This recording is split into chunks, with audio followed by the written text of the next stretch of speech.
All right, so you've probably seen it all over your YouTube, For You page, timeline. What do they call it on YouTube? I don't even know. The point is that Hollyland's dropped a new wireless lav system. And it got me thinking, I actually have an old version of the wireless lav system, and it sits in my drawer collecting dust. Now, that's not because it's a bad wireless lav system. It's not because I've got a DJI mic, which is, far superior. And it's not because I have a DJI mic too. The truth is that there's so many wireless lav systems you can buy in 2024, and they can't all be good. So before you make the same mistakes I did and waste money on a wireless lav system that's just going to sit in a drawer and gather dust, let me give you 4 things you should look out for when buying a lav system, so you can buy it once and buy it right. So let's just get something out of the way. When it comes to wireless lav systems, you might be tempted into buying a cheaper option because you think you're saving money. But the truth is that the cheaper ones usually omit very crucial features that you might need down the line. It's like my dad says, you're being penny wise but dollar foolish. So spending $300 or $400 on a wireless lav system might sound like a lot of money, but realistically, it's worth it, especially if you get the ones that I'm going to recommend for you based off of the top performing features. Now, the first thing that's important to look out for is compatibility. If you've noticed, Hollyland dropped a version of their mics, their new ones, with USB-C, with Lightning, and then one that can connect to your camera. The truth is that all these individual units are cash grabs. It's 2024.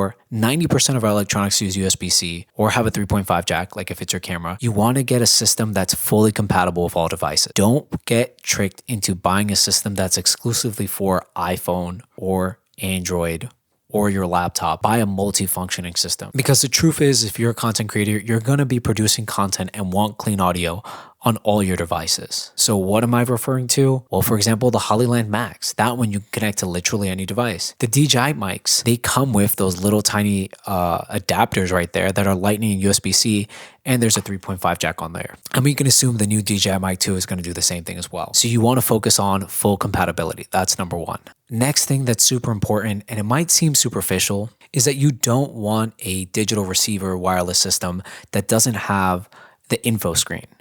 If it just has little blinky lights that go blue or yellow or orange to tell you the battery status, it's kind of useless. See, when you get a nice receiver system, you get one of these. And this has a little screen on there. The Hollyland Max has one, the DJI Mic has one, that's the DJI one right there. And this thing gives you so much control and so much information. It's like a little remote control, so you can wirelessly control your mics if you need to make them louder, if you want to mute them, and a bunch of other features. But the main thing is that it lets you see what your audio levels are at.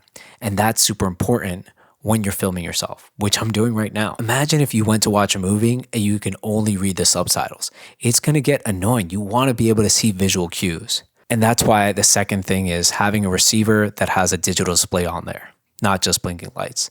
Now, something that goes hand in hand with that is having a wireless lav system with internal recording. Now, you might not be a professional audio person, but if there's one thing I've learned in the last 9 months, 10 months of me making YouTube videos, is that you want to have a backup audio source. This is necessary because you never know when your audio might freak out. It might be too high or too low. You might want to run a safety channel, but having only one source of audio is a surefire way to ruin your videos. And I've done it multiple times. Unfortunately, this Hollyland mic that I'm using right now doesn't have internal storage, and neither does the new one either. And of course, slowly in this video, products will start to disqualify themselves. But again, I'm doing this because I don't want you to waste money like I did. So third thing is internal storage. Last but not least is going to be 32-bit audio flow capability. Now, this is mandatory in 2024. You've got to have a system that records in 32-bit audio flow. Some people might disagree and say 24 is fine. And if you don't know what I'm talking about, just understand that 32-bit audio flow is high dynamic range for your audio. It will save your life. That might sound like an exaggeration, but if I had to go into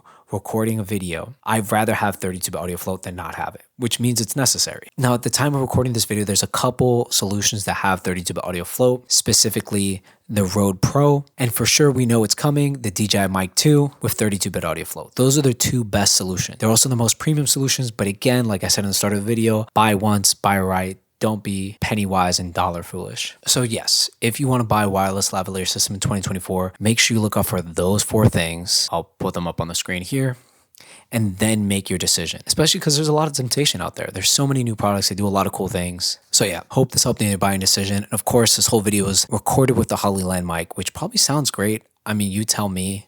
hope it sounds great because I only recorded one source of audio. I'm not even taking my own advice here, but all for the video, you know? If it sounded terrible, I'd still post it just to prove the point. So like, comment, subscribe. Stay tuned for more information about the new DJI Mic 2 because I got my hands on it. And there's a lot of things reviewers are not telling you about this thing. And if you want to know more about YouTube or audio equipment or video stuff, check out my channel. I've got reviews on there or info. Might be useful to you. And Hollyland, if you want to send me a mic, I don't have a problem reviewing your products, but I am going to tell the truth.